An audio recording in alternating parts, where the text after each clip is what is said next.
siang teman-teman semua PMI yang saya banggakan. Selamat siang, Bu. Saya tadi melihat pertunjukan dari PMI Hong Kong luar biasa. Wow, namanya terharu banget gitu ya. Dan tadi saya memakai sepatu baru di karya PMI. Dan ini baru juga. Ini saya barusan beli tadi ya, hebat sekali nih, hebat sekali. Saya selalu menemukan energi yang luar biasa kalau bertemu dengan para orang yang pengen berwirausaha. Jadi saya mengartikan keberadaan saya di sini adalah mereka-mereka yang ingin berwirausaha yang meskipun baru mau akan mulai. Oke, slide saya itu agak banyak ya, jadi Mbak Laili nanti saya dikasih tahu ya kalau 30 menit ya, saya hanya 30 menit, saya menyiapkan beberapa slide. Slide berikutnya saja Mbak Laili. Nah, oke ya, teman-teman semua nih di Jakarta sekarang banyak sekali mall-mall yang tutup. Coba dilihat, ada banyak, nggak cuma satu ya. Ada yang sepi bak kuburan, Plaza Semanggi sepi, ITC Kuningan sepi, ada yang mau dijual. Banyak, kalau lihat itu banyak sekali ya. Bagaimana ini bisa kejadian ya? Banyak perubahan di dunia ini yang membutuhkan kewirausahaan ya. Jadi kewirausahaan ini sesuatu yang dirasakan sangat penting tidak hanya bagi Indonesia ya. Saya kebetulan jalan-jalan tahun 2017 sampai 2019 saya kerjasama dengan 5 negara di Eropa, Irlandia, Islandia, Bulgaria, Yunani, dan Italia. Dan mereka menggerakkan kewirausahaan di mana-mana karena banyak akan terjadi kayak gini nih. Jadi banyak sekali lapangan kerja yang hilang. Jadi Anda semua yang ada di sini harus bisa menginovasi diri bagaimana supaya kita bisa mengisi lapangan kerja yang hilang itu menjadi sesuatu yang baru. Nah, kita bisa melihat AI, artificial intelligence itu banyak menggantikan fungsi-fungsi yang hanya menghitung ya. Jadi akhirnya banyak sekali jurusan-jurusan mungkin juga universitas bakal hilang juga ya sampai gitu. Jadi kita harus berinovasi dan mencoba berubah sesuai dengan kebutuhan zaman. Oke, slide berikutnya. Nah, saya suka sedih kalau lihat ini dari dulu ya, dari 2009 itu saya sudah concern mengenai PMI, Pekerja Migran Indonesia. Ini ada banyak yang mengatakan ada jerat setan buruh migran. Ada yang mengatakan pengakuan korban, garangan fiskal tidak memakai baju. Ada yang bilang baru 8 bulan di Hong Kong kenal lelaki online kita mabuk main keluar di dalam. Sedih kan? Terus ada yang we are workers not slave. Kita pekerja bukan budak. Ya, jadi inilah yang menyebabkan tadi dikatakan Pak Dedi, kita kalau pulang ke Indonesia bisa menjadi pengusaha. Oke ya, ini hidup PMI. Oke. Slide berikutnya. Nah, kita mengenal Indonesia itu adalah ternyata negara yang paling optimis di dunia, nomor 2 sesudah Cina. Ya. Ya oke ya. Jadi ini adik-adik semua saya bilang adik-adik aja loh, karena selisih juga umurnya pasti saya lebih tua lah, gitu ya. Jadi Indonesia itu adalah negara yang paling optimis nomor 2 di dunia. Jadi itu kita manfaatkan ya. Optimisan adalah masalah yang akan mendorong kita menjadi maju. Ya, kalau kita tidak optimis, kita tidak akan maju. Oke ya. Slide berikutnya. Nah, bagaimana sih langkah-langkahnya menjadi UMKM? Otak kita itu ada 3. Bicara kepintaran atau IQ, itu adalah bicara otak yang sebelah kiri. Kemudian yang di tengah adalah spiritual intelligence. Tadi Pak Dedi bilang ya agamanya gimana ya. Nah, itu adalah spiritual intelligence. Dan sebelah kanan adalah emotional intelligence. Jadi kalau kita bisa memiliki ini seimbang, mungkin ada yang kurang. Jadi jangan mengatakan bahwa saya ini karena pekerja migran IQ saya pasti nggak bagus, nggak percaya. Banyak sekali pekerja migran IQ tinggi, tapi mungkin emotional quotientnya nggak terlalu tinggi, tapi itu harus dibalance ya. Jadi tadi yang dikatakan oleh Pak Dedi itu coba membalance tiga-tiganya ya, supaya kita bisa melayani orang secara lebih pintar dan orang itu kemudian menjadi pelanggan dari usaha kita. Oke, slide berikutnya. Nah, bagaimana membangun UMKM? Membangun UMKM itu banyak levelnya. Ada level pertama adalah sebagai sekarang ini pekerja migran, pekerja merdeka. Nah, kemudian pada waktu pulang kampung menjadi self-employed mindset. Jadi nanti akan menjadi orang bebas, merdeka, bekerja secara merdeka, memiliki income dari hasil kita sendiri. Jadi itu yang pertama ya. Yang kedua adalah managerial perspektif. Perspektif seorang manajer. Tadi Pak Dedi cerita, saya punya supir 3, punya pembantu 3, ya RT. Itu karena kita sudah menjadi level di manajer. Karena kita sudah bisa mendelegasikan sebagian dari tugas kita ke orang lain. Itu adalah langkah yang berikutnya ya, kalau udah lebih pintar. Kemudian yang ketiga adalah attitude of owner atau leader. Jadi kalau nanti udah jadi owner, nih kayak Pak Dedi udah punya banyak tadi ya deretan usahanya, itu sudah menjadi owner, jadi nggak usah turun. Udah orang lain yang mengerjakan ya. Kemudian yang level 4 adalah investor entrepreneur. Jadi udah invest aja. Mungkin di antara baby ada usaha tadi sepatu yang bagus punya, tas yang ini ya. Oh, saya invest aja lah gitu. Nggak usah masuk, tapi saya invest nanti dapat hasil gitu ya. Kemudian level yang selanjutnya adalah true entrepreneur ya, kayak misalnya Ciputra. Tadi saya lihat ada Ciputra ya, kata-kata Ciputra. Ciputra itu adalah orang yang true entrepreneur karena dia membangun sesuatu dari tidak ada menjadi ada. Nah, jadi ibu-ibu, bapak sekalian di sini, kalau kita bisa mengubahkan dari yang tidak ada menjadi ada itu entrepreneur ya. Saya membuat UKM centernya di Fakultas Ekonomi UI itu tahun 2005 ya, sampai hari ini masih ada dan sudah direktur yang ke-8 ya. Jadi saya tidak usah harus ada di sana, masih jalan. Gitu ya, dan saya juga punya pegawai gitu. Tentang saya dosen, emangnya saya minta uang dari UI? Enggak. Saya punya pegawai dan saya setor ke UI. UI itu dapat uang dari upaya kegiatan kami, gitu ya. Jadi saya memang mungkin beda sama dosen yang lain ya. Saya memang sudah menjadi entrepreneur dari tahun 2005. Slide berikutnya. Nah, ini level yang paling pemula nih. Ini survei saya di Bangka Belitung. Waktu itu saya kerjasama dengan Pemda dari Bangka Belitung dan saya ketemu dengan seorang ibu yang saya tanya, Bu, ibu itu rumahnya bagus ya, rumahnya kelihatan ya bagus, perusahaannya teri goreng, enak banget. Saya bilang, Bu, ini teri paling enak di dunia yang saya ingat, gitu ya.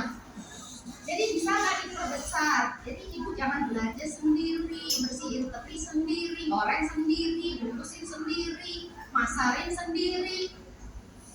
Capek lah, punya pegawai dong. Apa katanya? Nggak mau. Takut. Saya udah pernah punya pegawai, tapi main HP mulu. Soalnya saya pernah punya pegawai itu tadi bikin saya pusing. Jadi saya maunya segini saja. Jadi ini adalah level pertama dari seorang entrepreneur. Semua dikerjain sendiri, jadi bos sekaligus kacung. Jadi pembesar sekaligus tukang cuci piring ya, itu adalah sesuatu yang kita harus bisa atasi ya. Dengan kita memiliki keterampilan dari IQ, SQ, dan EQ, kita bisa mendelegasikan sebagian dari apa yang menjadi kerjaan kita ke orang lain. Oke, slide berikutnya. Nah, saya itu dari 2007 sudah bikin Indonesia Migrant Worker Award. Jadi saya bekerja sama dengan para migran itu bukan pada hari ini saja, sudah lama dari 2009. Ini pemenang tahun 2011, namanya Pak Tresno Yuwono. Bisa dilihat di websitenya ini, dia punya 7 minimarket di Indonesia. Jadi dia pernah menjadi pekerja migran di Arab Saudi. Nah, ini waktu dia memenangkan. Nah, sekarang bagaimana kalau memulai wirausaha ya? Jadi kalau Anda seorang pekerja migran, bukan berarti Anda selamanya jadi pekerja migran, tadi selamanya juga kemudian Anda ada di Hongkong. Enggak, sampai Anda akan pulang. Dan disitulah menjadi sebuah asal garis kewirausahaan yang diterapkan secara benar. Oke. 7 minimarket itu bukan kaleng-kaleng ya. Slide berikutnya nih. Langkah pertama, bagaimana kita itu menjadi seorang pengusaha? Pertama, mencari keunikan dan kelebihan Anda untuk memulai usaha. Coba ini lokasi ini siapa ya kira-kira? Mr. Bean, seorang juga tahu ya. Mr. Bean tidak akan laku kalau dia menjadi seorang Casanova playboy, gak akan. Jadi dia justru orang mengenal dia sangat terkenal di dunia karena dia justru mukanya culun, ya kan? Yang ini tahu? Siapa? Tumpul Arwana, tahu kan? Nah, apa yang paling sering diomongin sama dia? Kembali ke laptop. Masih ke laptop, apa lagi?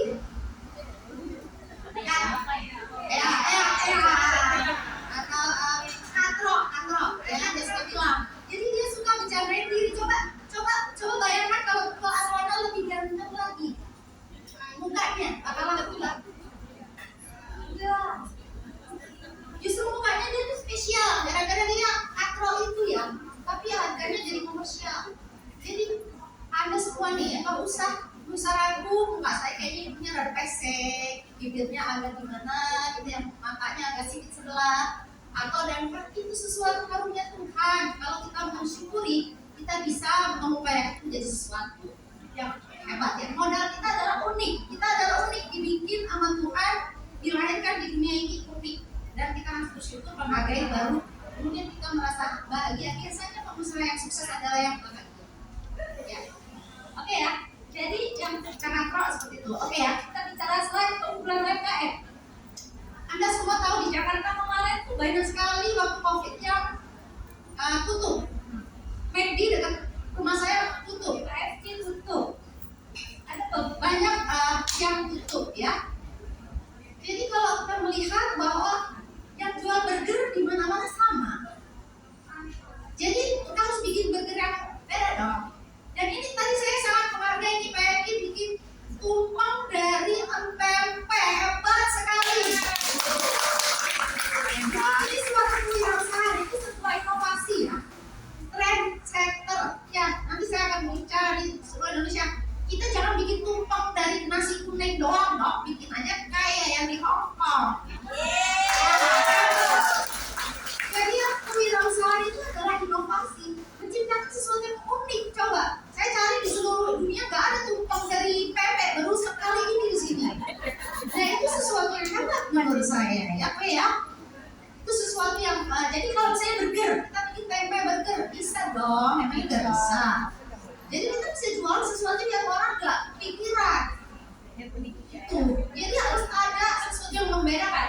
Jadi unik ya, harus yang unik. Sebab apa? Kalau nggak unik, itu gampang ditiru sama orang lain. Jadi kita udah mulai gede, terus yang lain pada bikin. Dulu masih ingat nggak pisang molen ya banyak ya di Indonesia. Pertama bikin buah, laku keras. Habis itu tetangganya dari desa ini, desa sebelah, luar kota semua bikin pisang molen. Ya akhirnya ya pisang molen yang mana yang enak banget kan? Nah jadi kita sebagai wirausaha itu harus selalu inovatif ya, tidak bisa terus sama. Ya, kesempatan PMI jadi pengusaha itu bikin sesuatu yang unik. Jadi tadi saya lihat ada pempek dan yang lain-lain. Ini kelasnya juga unik ya. Saya nggak mau pakai nih. Sekarang saya pakai ini. Akunya juga nih. Seharusnya unik. Hebat nih yang di Hong Kong. Oke, slide berikutnya. Nah, jadi Indonesia ini ternyata dibikin rapor di seluruh dunia tentang bagaimana kebiasaan kita memberi kepada orang lain.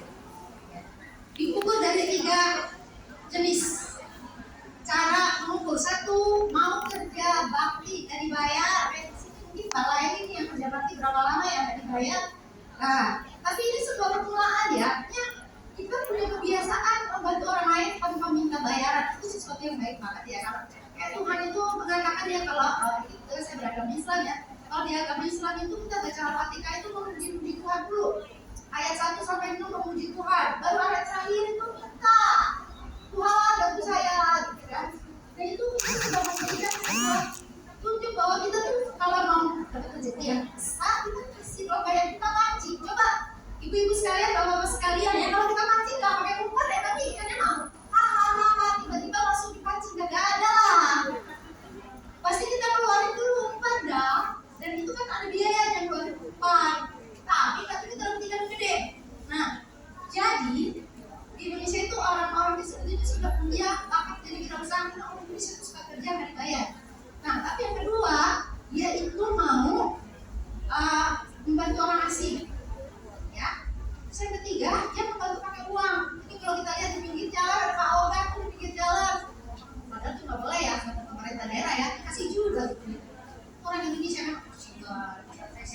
gitu kan.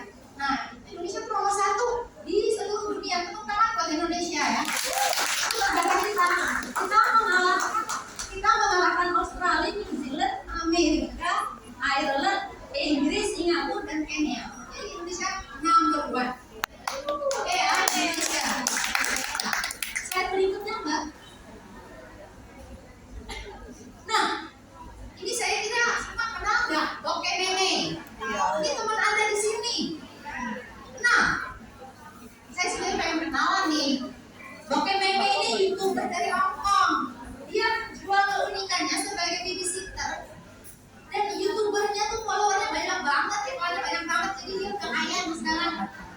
Dia udah mimpi mau bikin rumah pakai model IKEA. Si Bokeh Meme ini di Hong Kong. Saya juga pengen kenalan nih kalau ibu kotnya ini. Kalau bisa saya pengen ketemu nih, soalnya dia followernya banyak termasuk saya. Saya suka kagum ya dengan orang yang bisa tahu keunikan dirinya dan dia cerita macam-macam gitu. Sesuatu yang bisa kita menemukan, sesuatu yang tidak dimiliki orang lain tapi kita miliki, itulah nilai yang harus dimiliki oleh kita semua sebagai rasa syukur kita kepada Tuhan. Ya, dan bahagia syukur kita itu merupakan bekal utama dari kewirausahaan. Slide berikutnya.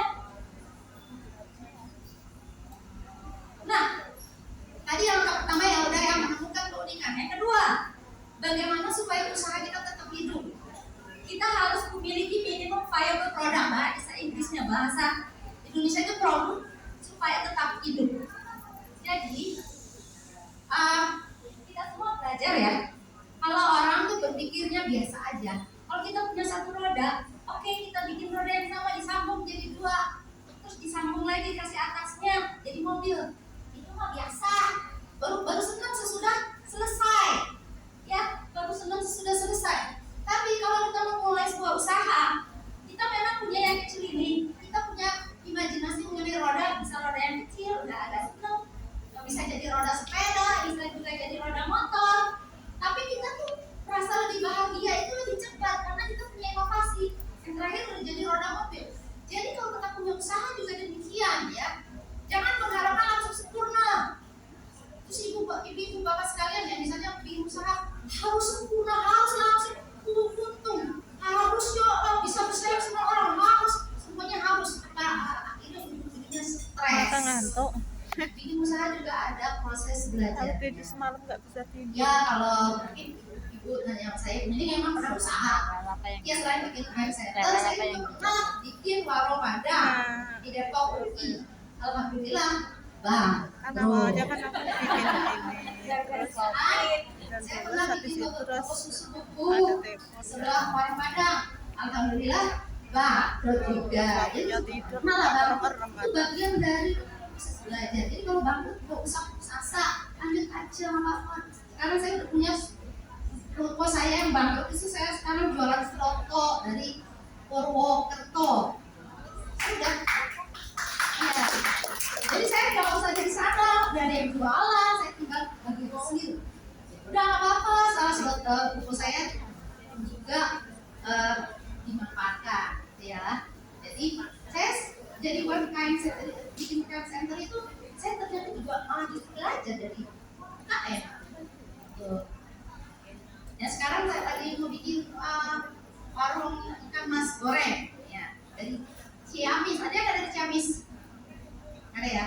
Ya. Ada orang Jawa Jadi Barat Melangka kita ya. inovasi belajar dari kesalahan. Banyak kan Jawa Timur, Sesuatu Jawa yang Tengah. biasa. Kesalahan itu adalah milik kita yang harus kita upayakan memperbaiki dan tidak putus asa. Slide Hanya berikutnya. Barat job pilih-pilih. PRT jam Oke ya. Yang langkah ketiga, memanfaatkan jejaring untuk penetrasi pasar. Di sini ada warkopnya Kak Dedi, warkop digital. Tuh, manfaatkan aja Kak Dedi. Terus ada banyak network di Hong Kong. Ada KJRI Hong Kong. Jangan ada apa-apa. Ini ada ibu kita ini di sini bisa diwajibin tulis bahasa Indonesia atau wajah bahasa Jawa ya. Dilaporin. Oke, jadi apa-apa jangan dibikin sendiri, stres sendiri. Datang aja, gimana? Karena menyelesaikan masalah tanpa masalah ya. Menyelesaikan masalah pakai pikiran orang lain. Slide berikutnya. Nah, langkah keempat, ini yang paling penting ya Ibu Bapak sekalian. Jadi di dalam berwirausaha kita harus membangun, yaitu bahasa Inggrisnya build, measure, mengukur, dan learn. Ya, jadi ada proses yang berputar. Jadi tidak hanya membangun, kemudian mengukur dan belajar berhenti, enggak. Ini proses yang terus berputar, seperti sebuah roda kehidupan. Nah, ibu-ibu sekalian, ini khusus yang misalnya bikin makanan ya. Ini halo kelompok PMP dan yang lain makanan. Ya, jadi ini ya tadi. Biasanya UMKM ini kalau kita beli di sini dalam satuan atau paling 5 biji nggak nyampe 10 ya. Kalau kita tiba-tiba dipesen, aku mau pesen 1 kontainer. Apa tadi? Keripik kentang Mustafa. Terus bingung. Kemudian apa yang terjadi? Rasanya jadi asin. Rasanya jadi nggak ada rasa. Keasinan gitu. Jadi kalau kita tidak punya ukuran ini resep itu harus dipertahankan yang mana yang paling bagus ya. Jadi jangan lupa mencatat. Jadi hari ini PMP-nya enak, mudah-mudahan besok enak. Kalau nanti saya sambil datang ngomong lagi, enak, tetap ya jangan hari ini enak, besoknya